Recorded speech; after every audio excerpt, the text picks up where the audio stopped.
और बकरों का लहू पापों को दूर करे। इसी कारण वह जगत में आते समय कहता है, बलिदान और भेंट तूने ना चाही, पर मेरे लिए एक देह तैयार की। होम बलियों और पाप बलियों से तू प्रसन्न नहीं हुआ। तब मैंने कहा, देख मैं आ गया हूँ, पवित्र शास्त्र में मेरे विषय में लिखा हुआ है, ताकि हे परमेश्वर तेरी इच्छा पूरी करूं। ऊपर तो वह कहता है, न तूने बलिदान और भेंट और होम बलियों और पाप बलियों को चाहा और न उनसे प्रसन्न हुआ, यद्यपि ये बलिदान तो व्यवस्था के अनुसार चढ़ाए जाते हैं। फिर यह भी कहता है, देख मैं आ गया हूँ ताकि तेरी इच्छा पूरी करूं। अतः वह पहले को उठा देता है ताकि दूसरे को नियुक्त करे। उसी इच्छा से हम यीशु मसीह की देह के एक ही बार बलिदान चढ़ाए जाने के द्वारा पवित्र किए गए हैं। हर एक याजक तो खड़े होकर प्रतिदिन सेवा करता है और एक ही प्रकार के बलिदान को, जो पाप को कभी दूर नहीं कर सकते, बार बार चढ़ाता है। परंतु ये व्यक्ति तो पापों के बदले एक ही बार सर्वदा के लिए चढ़कर पापों के बदले एक ही बार बलिदान सर्वदा के लिए चढ़ाकर परमेश्वर के दाहिने जा बैठा, और उसी समय से उसकी बाट जो रहा है कि उसके बैरी उसके पांव के नीचे की पीढ़ी बने, क्योंकि उसने एक ही चढ़ावे के द्वारा उन्हें जो पवित्र किए जाते हैं सर्वदा के लिए सिद्ध कर दिया है। और पवित्र आत्मा भी हमें यही गवाही देता है। उसने पहले ही कहा था, प्रभु कहता है कि जो वाचा उन दिनों के बाद मैं उनसे बांधूंगा, वो ये है कि मैं अपने नियमों को उनके हृदय पे लिखूंगा और मैं उनके विवेक में डालूंगा। फिर यह कहता है कि मैं उनके पापों को और उनके अधर्म के कामों को फिर कभी स्मरण ना करूंगा, और जब इनकी क्षमा हो गई तो फिर पापों का बलिदान नहीं रहा। हालेलुया। यहाँ का जो इब्रानियों उसका 10 अध्याय में उसका पहला वचन है, इस प्रकार से कहता है, क्योंकि व्यवस्था आने वाली अच्छी वस्तुओं का प्रतिबिंब है, पर उसका असली स्वरूप नहीं। इसलिए उन एक ही व्यवस्था जो है वो आने वाली जो वस्तुएं हैं उनका प्रतिबिंब है, पर असली नहीं है। प्रतिबिंब मतलब छाया है। तो व्यवस्था आने वाली अच्छी वस्तुओं का प्रतिबिंब है, पर उनका असली स्वरूप नहीं। इसलिए उन एक ही प्रकार के बलिदानों के द्वारा जो प्रति वर्ष अचूक चढ़ाए जाते हैं, पास आने वालों को कदापि सिद्ध नहीं कर सकती। तो व्यवस्था जो है वो किसी मनुष्य को कभी सिद्ध नहीं कर सकती। मोस्टली हम लोग क्या करते हैं, ज्यादातर लोग कोशिश करते हैं कि हम परमेश्वर को प्रसन्न करें, खुश करें। तो परमेश्वर को प्रसन्न करने के लिए हम लोग क्या करते हैं, हम लोग कहते हैं चलो मुझे ऐसा नियम मानना चाहिए, मैं ऐसे परमेश्वर के नियमों को मानकर मैं परमेश्वर को प्रसन्न कर सकता हूं। तो हम लोग क्या है, अपने प्रयास करना शुरू कर देते हैं, कोशिश करते हैं कि हम परमेश्वर को अपने कार्यों के द्वारा प्रसन्न करें। क्या हम अपने कार्यों के द्वारा परमेश्वर को प्रसन्न कर सकते हैं? कुछ कर सकते हैं? मूसा के समय में जब परमेश्वर ने मूसा को व्यवस्था दी, तो जब परमेश्वर ने अपनी व्यवस्था को सिने पर्वत पर दिया और उन्हें 10 आज्ञाओं के रूप में क्या है लिखकर मूसा को दिया, तो जो लोग थे मूसा ने उनसे पूछा, क्या तुम परमेश्वर के नियमों का पालन करना चाहते हो? तो उन्होंने बड़ा एक्साइटमेंट में होकर कहा, हाँ हम परमेश्वर के नियमों का पालन करेंगे। लेकिन क्या होता है, इधर एक्साइटमेंट आया और उधर एक्साइटमेंट चला गया। इधर उन्होंने कहा हम परमेश्वर की व्यवस्था का पालन करेंगे, और दूसरी तरफ क्या किया, तुरंत परमेश्वर की व्यवस्था से पलट गए, मुड़ गए। तो क्या होता है, उसी दिन 3000 लोग जो हैं वो नष्ट हो जाते हैं। हालेलुया। 3000 लोग क्या है, उसी दिन मर जाते हैं।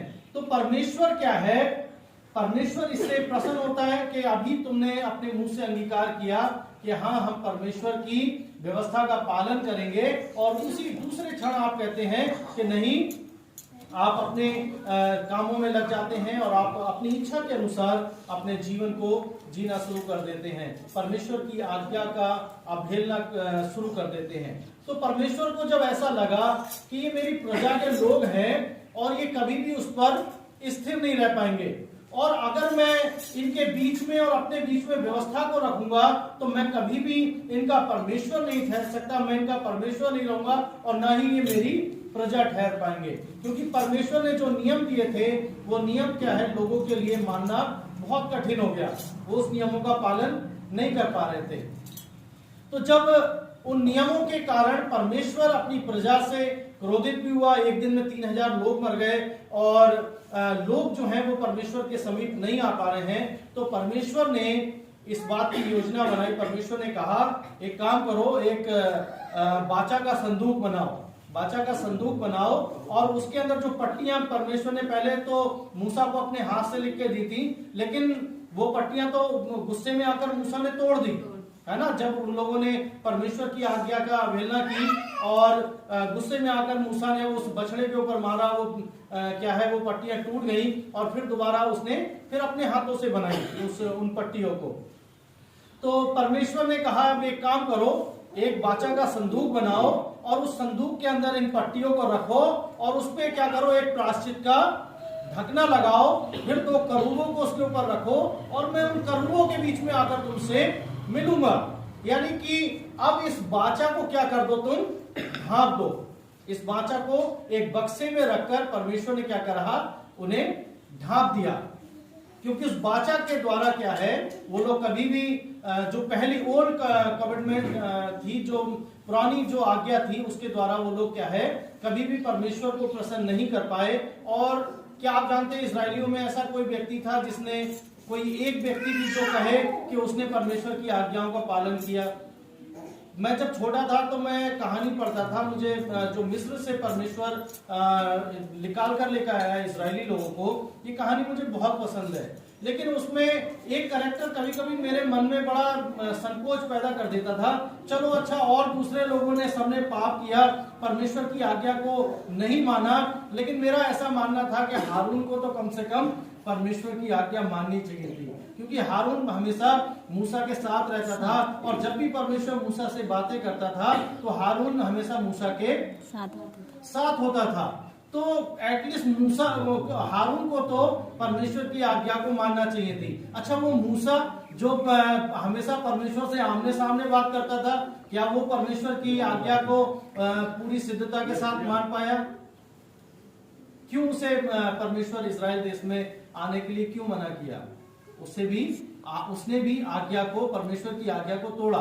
तो ऐसे ऐसे महारथी लोग जो हमारे बहुत ही, जिन्हें हम देख के चलते हैं, जो जिनकी अगुवाई में हम लोग चलते हैं, हमने देखा, ठीक है। फिर मैंने दाऊद के जीवन को देखा कि दाऊद ऐसा व्यक्ति जिसे परमेश्वर कहता है कि ये तो मेरे मन के समान है, और वो भी पाप में गिर जाता है, वो भी परमेश्वर की आज्ञा को तोड़ देता है। तो अब उद्धार किसका होगा? कैसे परमेश्वर हमारा उद्धार करेगा? कैसे हम उस परमेश्वर की उपस्थिति में आ पाएंगे? ये सवाल उस समय में बहुत ज्यादा मेरे लिए कठिन थे, इस चीज को सोचना कि कैसे एक व्यक्ति पर वास्तविक रूप से परमेश्वर के पास आ सकता है। तो हम में से बहुत सारे लोग भी ये कोशिश करते हैं कि चलो हम लोग एटलीस्ट वो 10 आज्ञाएं नहीं, चलो कुछ नियम मान लेते हैं। वास्तविक रूप से व्यवस्था क्या है, किसे व्यवस्था किसे कहते हैं? 10 आज्ञाओं को व्यवस्था कहते हैं, या उत्पत्ति, निर्गमन, व्यवस्था, गिनती, व्यवस्था, विवरण, 5 किताबें जो स्टार्टिंग की, उन्हें व्यवस्था कहते हैं। व्यवस्था किसे कहते हैं? उन 10 आज्ञाओं को व्यवस्था कहते हैं, या फिर उत्पत्ति, निर्गमन, व्यवस्था, गिनती, व्यवस्था, विवरण, जो 5 किताबें हैं उन्हें व्यवस्था कहते हैं। इन 5 किताबों को व्यवस्था कहते हैं, है ना। ये जो 5 किताबें हैं, और ये जो 10 आज्ञाएं हैं, वो 10 आज्ञाएं भी उस व्यवस्था का हिस्सा है जिसे परमेश्वर ने हम लोगों को दिया। तो परमेश्वर ने व्यवस्था दी, लेकिन अब परमेश्वर ही जो है वो इस व्यवस्था को क्या है, परमेश्वर जो है वो इस व्यवस्था के द्वारा क्या है, अपनी प्रजा, अपने लोगों तक नहीं पहुंच पा रहा है, उसकी पहुंच जो है नहीं हो पा रही। तो परमेश्वर इस व्यवस्था के विषय में क्या कहता है, आइए हम लोग यिर्मयाह उसका 31 से पढ़ेंगे इसे। यिर्मयाह उसका 31 अध्याय और उसका 31 वचन से पढ़ेंगे। यहां पर लिखा है, फिर परमेश्वर की ये वाणी है, सुन, ऐसे दिन आने वाले हैं जब मैं इजराइल और यहूदा के घरानों से नई वाचा बांधूंगा। कैसी वाचा बांधूंगा? नई वाचा बांधूंगा। वह उस वाचा के समान ना होगी जो मैं उनके पुरखाओं से उस समय बांधी थी, जब मैं उनका हाथ पकड़कर उन्हें मिस्र देश से निकाल लाया। क्योंकि यद्यपि मैं उनका पति था, तो भी उन्होंने मेरी वह वाचा तोड़ डाली। परंतु जो वाचा मैं उन दिनों के बाद इजराइल के घराने से बांधूंगा वो ये है, मैं अपनी व्यवस्था उनके मन में समाऊंगा और उनके हृदय पे लिखूंगा, और मैं उनका परमेश्वर ठहरूंगा और वो मेरी प्रजा ठहरेंगे। यहोवा की ये बाणी है। तब उन्हें फिर एक दूसरे से ये कहना ना पड़ेगा कि यहोवा को जानो, क्योंकि यहोवा की ये बाणी है, छोटे से लेकर बड़े तक सब के सब मेरा ज्ञान रखेंगे, क्योंकि मैं उनका अधर्म क्षमा करूंगा और उनका पाप फिर स्मरण ना करूंगा। हालेलुया। अभी ये वही परमेश्वर है जो अपनी प्रजा से क्रोधित था, जो कहता है कि मैं पापों के पलटा लूंगा, मैं अपनी प्रजा को नष्ट कर दूंगा, मैं इनके पापों का दुगना क्या है प्रतिफल दूंगा। लेकिन आज वो कह रहा है कि मैं एक नई वाचा तुमसे बांधूंगा, और ये वाचा उस वाचा के समान नहीं होगी जो मैंने उनके पुरखाओं से, जब मैं मिस्र से उनका हाथ पकड़कर निकाल कर लेकर आया था, ये वो वाचा के समान नहीं होगी। हालेलुया। तो पहली वाचा हमारे लिए बहुत कठिन थी, पहली वाचा हमारे लिए बहुत कठिन थी, और उसके द्वारा हम कभी भी परमेश्वर तक नहीं पहुंच पाते। तो परमेश्वर ने एक नई वाचा हमें दी। हालेलुया। परमेश्वर ने एक नई वाचा हमें दी, और वो वाचा कैसी थी? क्या लिखा है उसके विषय में?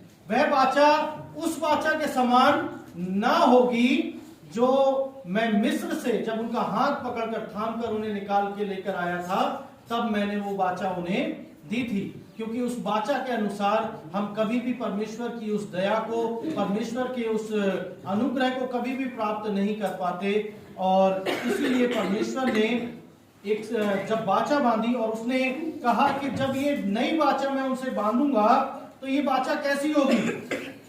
लिखा है कि छोटे से लेकर बड़े तक सब मेरा ज्ञान रखेंगे। हालेलुया। छोटे से लेकर बड़े तक सब मेरा ज्ञान रखेंगे, और उस समय किसी को यह कहना नहीं पड़ेगा कि तुम यहोवा को जानो, क्योंकि मैं उनका अधर्म क्षमा करूंगा और उनके पापों को फिर स्मरण ना करूंगा। हालेलुया। परमेश्वर क्या कह रहा है कि मैं उनका अधर्म क्षमा करूंगा और उनके पापों को स्मरण नहीं करूंगा, यानी कि उनके पापों को याद नहीं करूंगा। तो जब आप परमेश्वर की हुजूरी में आते हैं तो आपको वो कौन सी बात है जो परमेश्वर की उपस्थिति में आने से रोकती है? सबसे बड़ी बात कौन सी है जो आपको परमेश्वर की उपस्थिति में आने से रोकती है? जो एक दीवार के समान हमारे और परमेश्वर के बीच में खड़ी हो जाती है। कौन सी बात है? बहुत अच्छा बताया आपने। पाप। पाप हमें कभी भी परमेश्वर के समीप नहीं आने देता है। वो एक दीवार के समान हमारे सामने आ जाता है। जब भी मैं कहता हूं कि मैं परमेश्वर की उपस्थिति में जाऊंगा या मैं परमेश्वर की उपस्थिति में खड़ा होऊंगा, जब भी मैं कहता हूं कि मैं प्रचार करूंगा, या जब भी मैं कहता हूं कि मैं अपना जीवन परमेश्वर को दूंगा और मैं उसके वचनों के अनुसार चलूंगा, वो पाप जो है वो मुझे क्या करता है? पीछे धक्का देता है।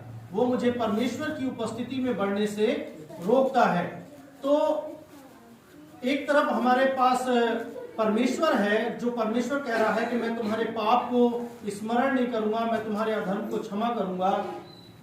दूसरी तरफ हमारा मन है जो हमें परमेश्वर के सामने खड़ा नहीं होने दे रहा है। मेरे प्रियो, अभी इब्रानियों से मैंने एक वचन पढ़ा जहां पे परमेश्वर के वचन में लिखा है कि उसी इच्छा से हम यीशु मसीह की देह के एक ही बार बलिदान चढ़ाए जाने के द्वारा पवित्र किए गए। हालेलुया। इब्रानियों 10:12 में लिखा है कि हम यीशु की इच्छा, उसी की इच्छा से हम यीशु मसीह की देह के द्वारा एक ही बार बलिदान चढ़ाए जाने के द्वारा पवित्र किए गए। और उसका 14 वचन भी मैं पढ़ूंगा 10 का, क्योंकि उसने एक ही चढ़ावे के द्वारा उन्हें जो पवित्र किए जाते हैं सर्वदा के लिए सिद्ध कर दिया है। तो परमेश्वर जो है उसने हमें पापों से पवित्र भी किया है और हमें सिद्ध भी किया है। तो हम लोग अपने मुंह से क्या अंगीकार करते हैं? हम लोग पापी हैं। क्या क्या अंगीकार करते हैं? हम लोग पापी हैं। करते हैं ऐसा अंगीकार कि हम लोग पापी हैं। तो आप पापी हैं तो पाप की सजा क्या है? मृत्यु। तो आप परमेश्वर के पास तो नहीं पहुंच सकते कभी। अगर आप पापी हैं तो आप कभी परमेश्वर के सामने खड़े नहीं हो सकते। अगर आप अपने मुंह से इस बात को अंगीकार कर रहे हैं कि मैं पापी हूं, तो आप कभी भी परमेश्वर के सामने खड़े नहीं हो सकते, क्योंकि पाप की मजदूरी जो है वो मृत्यु है। रोमियो 3:23 पढ़ते हैं, क्या लिखा है? इसलिए कि सबने पाप किया है और परमेश्वर की महिमा से रहित हैं। लेकिन 24 वचन नहीं पढ़ते हैं। वहां पे लिखा है और उसके उस अनुग्रह के द्वारा हम क्या है? सेत में धर्मी ठहराए जाते हैं। हालेलुया। किसके द्वारा? सेत में। और उसके अनुग्रह, किसके अनुग्रह के द्वारा? प्रभु यीशु मसीह के अनुग्रह के द्वारा क्या है? हम लोग सेत में धर्मी ठहराए जाते हैं। हम इस बात को स्वीकार कर लेते हैं कि हम पापी हैं, परमेश्वर की महिमा से रहित हैं, परमेश्वर से वंचित हैं, परमेश्वर से दूर हैं, लेकिन इस बात को अंगीकार नहीं करते हैं और उसके लहू के द्वारा हम लोग क्या करते हैं? सेत में धर्मी ठहराए जाते हैं। हालेलुया। तो एक और वचन रोमियो उसका 5:12 में भी इस प्रकार 5:8-9 में लिखा है, परंतु परमेश्वर हम पर अपने प्रेम की भलाई इसी रीति से प्रकट करता है, जब हम पापी थे तभी मसीह हमारे लिए मरा। अतः जब हम उसके लहू के कारण धर्मी ठहरे तो उसके द्वारा परमेश्वर के क्रोध से क्यों ना बचेंगे। हालेलुया। तो हम उसके लहू के द्वारा क्या है? धर्मी ठहरे हैं। किसके लहू के द्वारा? प्रभु यीशु मसीह के लहू के द्वारा। तो एक लूका 5 अध्याय में एक स्त्री की कहानी है, जो स्त्री पाप में पकड़ी गई थी। लूका 5 अध्याय, पाप में पकड़ी गई स्त्री।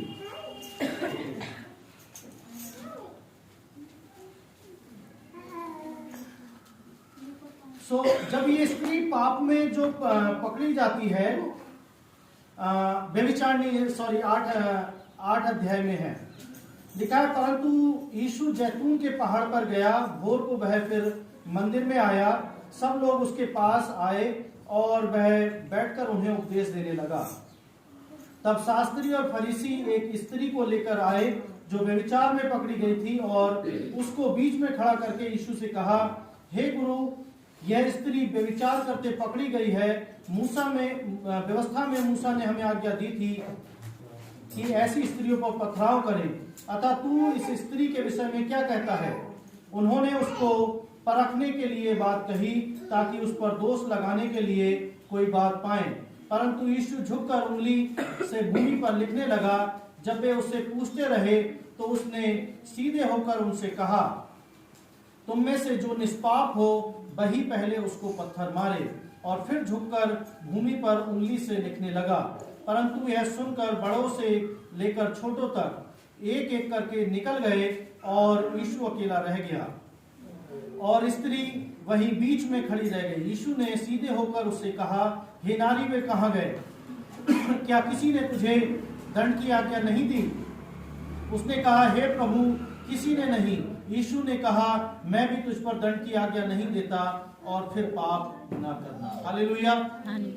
अभी हम लोगों ने यिर्मयाह उसका 31 अध्याय का 31 वचन में परमेश्वर का वचन पढ़ा, जहां पर लिखा कि मैं तुम्हारे साथ एक नई वाचा बांधूंगा और वो वाचा उस वाचा के समान ना होगी जो मैंने तुम्हारे पुरखाओं से मिस्र से निकलते समय, जब मैं उनका हाथ पकड़कर उन्हें निकाल कर लेकर आया था, बांधी थी। ये वाचा उस वाचा के समान ना होगी। और ये वाचा कैसी होगी कि मैं तुम्हारे अधर्म को क्षमा करूंगा और मैं तुम्हारे पाप को स्मरण नहीं करूंगा, यानी कि तुम्हारे पाप को याद भी नहीं करूंगा। हालेलुया। तो यहाँ पर जब फरीसी और शास्त्री लोग प्रभु यीशु मसीह के पास आते हैं तो वो किस प्रकार चाहते हैं कि इस स्त्री का न्याय किया जाए? किस प्रकार न्याय किया जाए? व्यवस्था के द्वारा। लेकिन अभी मैं जो वचन को पढ़ रहा हूं, इब्रानियों 10 अध्याय में लिखा है कि क्योंकि व्यवस्था जिसमें आने वाली अच्छी वस्तुओं का प्रतिबिंब है, पर उनका असली स्वरूप नहीं, इसलिए उन एक ही प्रकार के बलिदानों के द्वारा जो प्रतिवर्ष अचूक चढ़ाए जाते हैं पास आने वालों को कदापि सिद्ध नहीं कर सकती। यानी कि व्यवस्था कभी भी लोगों को सिद्ध नहीं कर सकती। व्यवस्था के द्वारा लोग परमेश्वर के पास नहीं पहुंच सकते, व्यवस्था के द्वारा लोग उद्धार को प्राप्त नहीं कर सकते। इसीलिए परमेश्वर ने क्या किया? परमेश्वर ने कहा मैं तुम्हारे साथ एक नई वाचा बांधूंगा। कैसी वाचा बांधूंगा? नई वाचा बांधूंगा। और ये वाचा किसके समान नहीं होगी? उस वाचा के समान, पुरानी वाचा के समान नहीं होगी। इस बार मैं तुम्हें वाचा हाथ से लिखकर या फिर कॉपी किताबों में, पुस्तकों में लिखकर नहीं दूंगा। इस बार जो व्यवस्था दूंगा उस व्यवस्था को क्या है, मैं तुम्हारे मनों में डालूंगा। और किसी को दूसरे से ये कहना ना पड़ेगा कि तुम परमेश्वर को जानो, क्योंकि मैं उनका परमेश्वर ठहरूंगा। मैं उनके पापों को, उनके अधर्मों को क्षमा करूंगा और उनके पापों को फिर स्मरण नहीं करूंगा। तो ये जो शास्त्री और फरीसी लोग थे, ये प्रभु यीशु मसीह से चाहते थे कि ये उसी व्यवस्था के अनुसार जो लोगों पर दोष लगाती है, वो लोगों को कभी सिद्ध नहीं कर सकती, वो लोगों का उद्धार नहीं कर सकती, उसी व्यवस्था के अनुसार न्याय करें। तो मेरा सवाल आपसे है, यदि प्रभु यीशु मसीह उस दिन व्यवस्था के अनुसार उस स्त्री का न्याय करते तो उस न्याय में क्या होता? क्या होता? कैसा न्याय होता? क्या वो जीवन को प्राप्त करती? नहीं, वो कभी भी उस जीवन को प्राप्त नहीं कर पाती।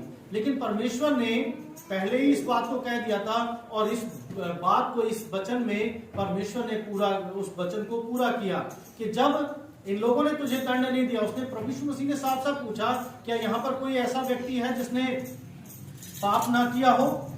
तो एक भी नहीं निकला। किसी ने, कोई भी ऐसा नहीं है जिसने पाप नहीं किया हो। यहाँ कोई ऐसा बैठा है जो धर्मी है जिसने पाप ना किया हो? यहाँ कोई ऐसा बैठा है? हम सब पापी हैं, है ना। एवं एक छोटा बच्चा इनोसेंट जिसे हम कहते हैं, क्योंकि हमारा जो खून है वो उसके अंदर होता है ना, क्योंकि खून जो हमारा पाप है वो हमारे खून में है, वो फ्लैश में नहीं, हमारे खून में है। हालेलुया। सो उस दिन जो व्यवस्थापक थे वो इसीलिए आए थे कि प्रभु यीशु मसीह उस स्त्री का न्याय जो है वो व्यवस्था के अनुसार करें। लेकिन उस व्यवस्था के अनुसार कोई भी परमेश्वर के धर्मी नहीं ठहर सकता। सो प्रभु यीशु मसीह यहाँ पर क्या करते हैं? अपनी उंगली से यहाँ पर कुछ लिखते हैं। बहुत सारे लोग इसका अलग अलग तरीके से तर्जुमा करते हैं, अनुवाद करते हैं।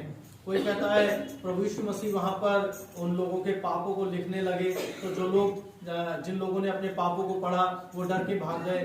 ठीक है। कोई कहता है कि प्रभु यीशु मसीह ने वहां पर ये लिखा कि मैं तुम्हारे पापों को स्मरण नहीं करूंगा, मैं तुम्हारे पापों के अनुसार तुम्हें दंड नहीं दूंगा। हालेलुया।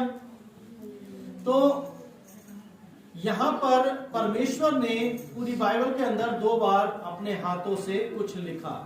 पहली बार कब लिखा था?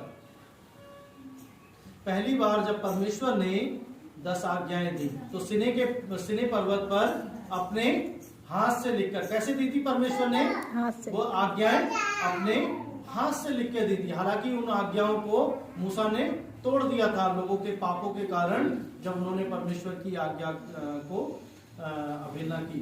तो दूसरी बार हाथ से तब लिखा जब प्रभु यीशु मसीह इस स्त्री के सामने खड़े होते हैं।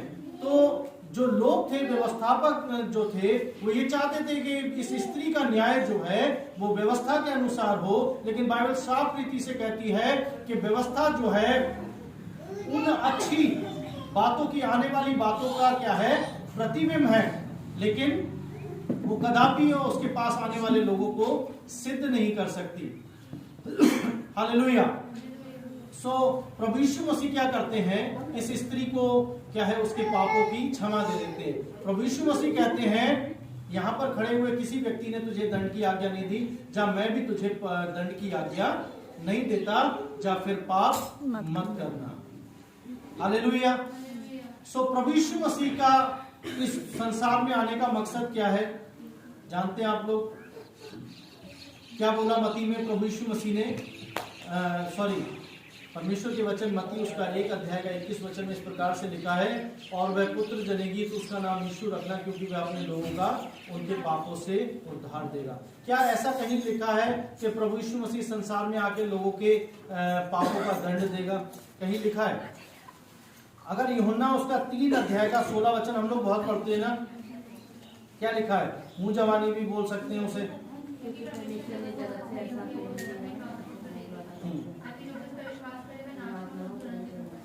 अब इसका 17 भी मुंह जवानी बोल दीजिए।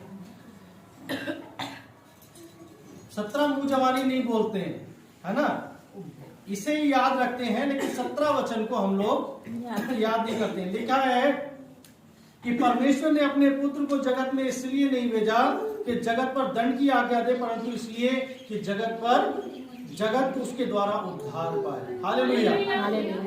प्रभु यीशु मसीह को इस संसार में इसलिए नहीं भेजा कि वो जगत पर दंड की आज्ञा दे, परंतु इसलिए भेजा कि जगत उसके द्वारा उद्धार पाए। तो अभी जो मैंने इब्रानियों उसका 10 अध्याय पढ़ा, इसके मैंने सिर्फ अभी 1 आयत और 2-3 आयत इसमें पढ़ी हैं। अगर आप इसको पूरा 10 अध्याय को पूरा मनन करेंगे तो आप इसको एक आईने के समान देखेंगे। एक तरफ आप व्यवस्था को देखेंगे और दूसरी तरफ देखेंगे परमेश्वर के प्रेम को और परमेश्वर की उस नई वाचा को जो परमेश्वर ने हमसे बांधी है। और परमेश्वर के वचन में जो लिखा है वो सत्य है। इस बात को इब्रानियों में भी 2 जगह लिखा है, एक जगह 10 अध्याय में और इसी का 9 में भी लिखा है। 8 का 13 से, नई वाचा की स्थापना से उसने प्रथम वाचा को पुरानी ठहरा दिया, और जो वस्तुएं पुरानी और जीर्ण हो जाती हैं उनका मिट जाना अनिवार्य है। और एक जगह इस प्रकार से लिखा है, 9 अध्याय और उसका 14 वचन में, तो मसीह का लहू जिसने अपने आप को सनातन आत्मा के द्वारा परमेश्वर के सामने निर्दोष चढ़ाया, तुम्हारे विवेक को मरे हुए कामों से क्यों ना शुद्ध करेगा, ताकि तुम जीते परमेश्वर की सेवा करो। और इसका 10 अध्याय का लास्ट वचन है। फिर वह ये कहता है, मैं उनके पापों को और उनके अधर्म के कामों को फिर स्मरण ना करूंगा। सो परमेश्वर ने वचन में कई जगह अलग अलग प्रकार से इस प्रकार से कहा कि मैं उनके पापों को स्मरण नहीं करूंगा, मैं उनके पापों के अनुसार उनसे पलटा नहीं लूंगा। हालांकि परमेश्वर शुरू से इस बात को कहता आया कि मैं पापों का पलटा लूंगा, मैं लोगों को मैं नष्ट कर दूंगा, मैं उनके वंश को खत्म कर दूंगा, उनके वंश जो है वो नहीं किसी भी रीति से नहीं बच पाएंगे। बहुत सारी एक मतलब क्रोधित परमेश्वर को हम लोग देखते आए। लेकिन जब यिर्मयाह उसका 33 अध्याय हम लोगों ने पढ़ा, 31 अध्याय हमने पढ़ा, वहां पर परमेश्वर जो है वो पूरी रीति से क्या है हमारे लिए बदल जाता है। परमेश्वर कहता है कि अब मैं तुम्हारे पापों का स्मरण नहीं करूंगा, मैं तुम्हारे अधर्म को क्षमा करूंगा। अब परमेश्वर तो हमें क्षमा कर रहा है, परमेश्वर हमारे पापों को क्षमा कर रहा है, लेकिन क्या हम अपने आप को क्षमा कर पा रहे हैं? हम अपने दिल पर हाथ रख के पूछें, क्या हम अपने आप को क्षमा कर पा रहे हैं? आप जब भी परमेश्वर की उपस्थिति में जाएंगे, आपके सामने क्या है, एक पापों की लिस्ट पूरी क्या है आ जाएगी जो आपने पाप किए। तो वो लिस्ट जो है वो लिस्ट आपकी सहायता करेगी परमेश्वर में बढ़ने के लिए, करेगी वो लिस्ट आपकी सहायता। वो लिस्ट इसलिए आपकी आंखों के सामने आई है ताकि आपको परमेश्वर की उपस्थिति में आने से रोके और वो आपको कायल करे इस बात के लिए कि आप इस योग्य नहीं है कि आप परमेश्वर की उपस्थिति में खड़े हो पाए। हालेलुया। तो आपको परमेश्वर की उपस्थिति में से रोकने के लिए वो लिस्ट आपके सामने खड़ी हो गई। लेकिन प्रभु यीशु मसीह के वचन में क्या लिखा है, अभी भी मैंने पढ़ा था, और उसके उस लहू के द्वारा क्या है, एक ही बार चढ़ाए जाने के द्वारा उसने हमें सर्वदा के लिए सिद्ध कर दिया है। और इफिसियों में भी पढ़ते हैं कि हम उसके लहू के द्वारा खरीदे गए, हम उसके लहू के द्वारा मोल लिए गए, और उसने हमारे अपराधों को, हमारे पापों को ढांप दिया है। अगर रोमियो उसका 4 अध्याय हम लोग पढ़ते हैं, मैं ज्यादा समय ना लेकर इसे रोमियो उसका 4 अध्याय पढ़कर फिर मैं समाप्त करूंगा। यहाँ पर लिखा है, काम करने वाले की मजदूरी देना दान नहीं परंतु हक समझा जाता है, परंतु जो काम नहीं करता वरन भक्तहीन के धर्मी ठहराने वाले पर विश्वास करता है। रोमियो उसका 4 से पढ़ रहा हूं। उसका विश्वास उसके लिए धार्मिकता गिना जाता है। जिसे परमेश्वर बिना कर्मों के धर्मी ठहराता है उसे दाऊद भी धन्य कहता है। धन्य है वे जिनके अधर्म क्षमा हुए और जिनके पाप ढांपे गए। धन्य है वह मनुष्य जिसे परमेश्वर पापी ना ठहराए। सो परमेश्वर आपको पापी ठहराता है? कौन आपको पापी ठहराता है? शैतान आपको पापी ठहराता है। और आपका जो मन है वो भी आपको पापी ठहराता है, क्योंकि वो आपने जो काम किए ना, वो दूसरा व्यक्ति नहीं कह सकता कि ये हम मतलब ये व्यक्ति ऐसा है, इसने ये पाप किया है। वो दूसरा व्यक्ति आप पे उंगली नहीं उठाएगा, आपके पड़ोस में बैठा हुआ। आपका अपना मन जो है वो आपको दोषी ठहराएगा और परमेश्वर की उपस्थिति में आने से रोकेगा। तो क्या हमें रुकना है परमेश्वर की उपस्थिति में आने से? नहीं। क्योंकि परमेश्वर जो है वो सच्चा है, उसका वचन सच्चा है, वो हमसे सचमुच प्रेम करता है। और बाइबल कहती है, क्या ही धन्य है वह जिसका अपराध क्षमा हुआ। तो क्या आपका अपराध क्षमा हुआ है? yes. आपके अपराधों को परमेश्वर ने ढांपा है? yes. काय से ढांपा? किस चीज से ढांपा? यहाँ पे कुछ भी लिख दीजिए, ठीक है, और उसके ऊपर लाल पेंट चला दीजिए, तो देखिए दिखेगा? वो नहीं दिखेगा, ठीक है। प्रभु यीशु मसीह ने अपने उस लाल खून से, ठीक है, जो कुछ भी हमने जो काम किए थे उन सबको क्या कर दिया? ढांप दिया। ये व्यभिचार में पकड़ी गई स्त्री क्या है? लोगों के द्वारा, व्यवस्थापकों के द्वारा वहां पर लाई जाती है प्रभु यीशु मसीह की परीक्षा करने के लिए कि देखे प्रभु यीशु मसीह इसका कैसे न्याय करेंगे। लेकिन प्रभु यीशु मसीह ने उसका न्याय व्यवस्था के अनुसार नहीं किया, बल्कि उस नई व्यवस्था के द्वारा किया जो परमेश्वर ने कहा था कि मैं तुम्हारे अधर्म को क्या करूंगा?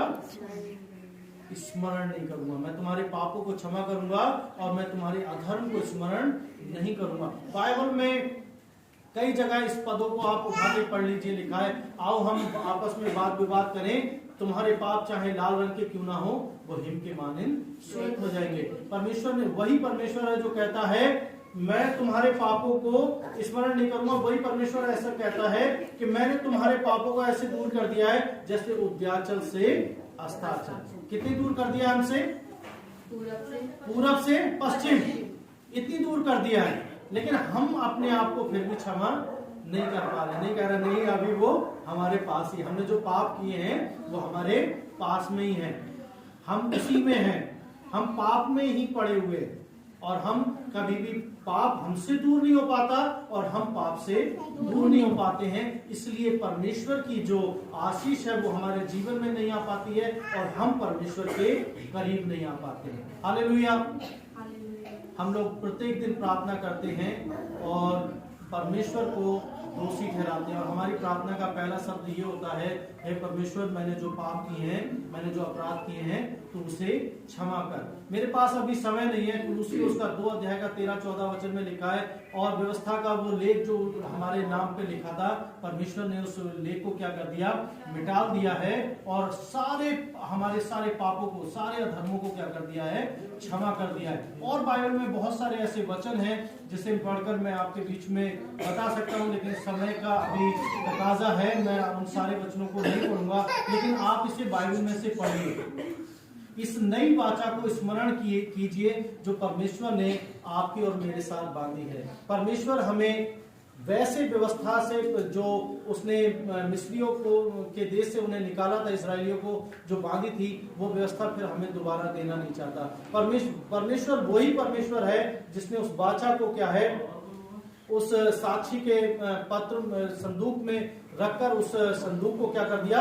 प्रायश्चित का ढकना लगा दिया और उस ढकने के ऊपर क्या कर दिए? 2 कुरूप खड़े कर दिए। उसने कहा इस वाचा के द्वारा तो मैं कभी तुमसे क्या है नहीं मिल पाऊंगा, लेकिन इस वाचा को ढांप कर मैं एक बार फिर से तुम्हारे साथ मिल सकता हूँ। हालेलुया। तो परमेश्वर आज हमसे मिलना चाहता है, परमेश्वर हमारे करीब आना चाहता है, लेकिन उसके लिए हमें अपने पापों से पापों को क्या है इस साइड करना है, उन्हें पापों की तरफ देखना नहीं, पापों को साइड करना है खुद अपने आप से, क्योंकि परमेश्वर ने तो क्षमा कर दी है। और उनकी जब पापों का बलिदान हो गया तो फिर पापों का क्या है कोई और बलिदान नहीं रहा, जिस प्रकार से हम लोगों ने अभी इब्रानियों में पढ़ा। सो परमेश्वर इस वचन के द्वारा हम सबों को आशीष दे। परमेश्वर जो है वो काम करने वालों की मजदूरी देना दान नहीं परंतु हक समझा जाता है। हमने कोई ऐसा काम नहीं किया है कि परमेश्वर हमारे पापों को और धर्मों को क्षमा करता, ये फ्री ऑफ कॉस्ट सेत मेत में क्या है क्षमा किए गए हैं, परमेश्वर के अनुग्रह से क्षमा किए गए हैं। और परमेश्वर ने जब इन सबको साइड कर दिया है और इन्हें क्षमा कर दिया है तो हमें भी अपने आप को ये फ्रीडम, क्योंकि हम लोग जब तक पाप को अपने आगे देखते रहेंगे हम उसमें बंधुआ बंधे रहेंगे और हम कभी भी परमेश्वर की उपस्थिति में नहीं आ पाएंगे। सो आज इस वचन के द्वारा प्रभु आशीष दे और हम अपने हृदय से उस बातों को निकालें